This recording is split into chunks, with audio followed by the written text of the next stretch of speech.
We reap exactly as we sow. And again, this is something that is in so many religions, the idea of reaping what you sow.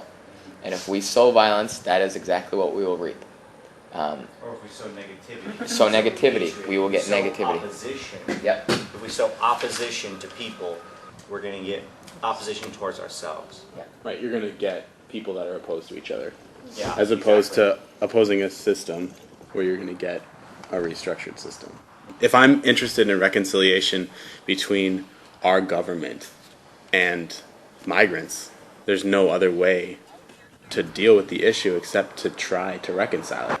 Like, I can't try to win for one side, because then you just have, if we win, what did we win, you know? Like, you have to, like, win the peace. So, I don't know.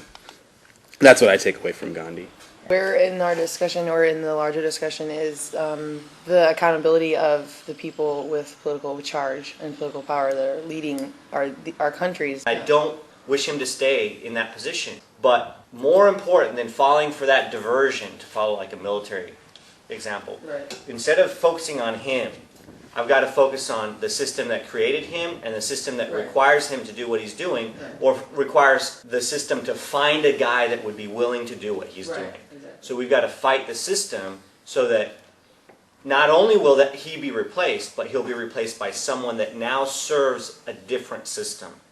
Theoretically, we started off with in this country is where we elect the people and we do hold them accountable. And again, that's not going back to just the person saying you're doing a bad job, but make the country recognize whoever is in this position, you have to be responsible for what you do.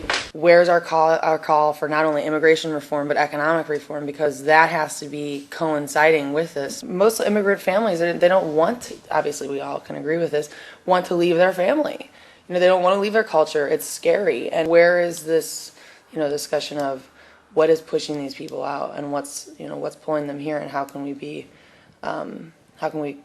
hold our governments more accountable to that? Even though some of the things we might be saying negatively, we need to tell the truth about that it's our economy. We need to speak up.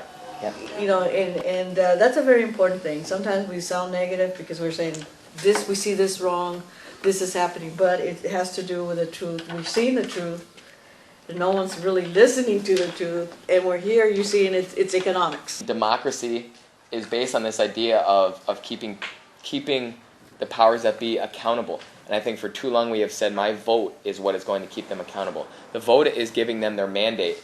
We need to keep them accountable. Jesus didn't wait for the Jordan crier to do an expose on the Pharisees and the hypocrites. He went after them with a nonviolent campaign. And it worked. I mean, it's still working today. We need to bring it to light by walking 120 miles. Jay. It was his walk from Laredo.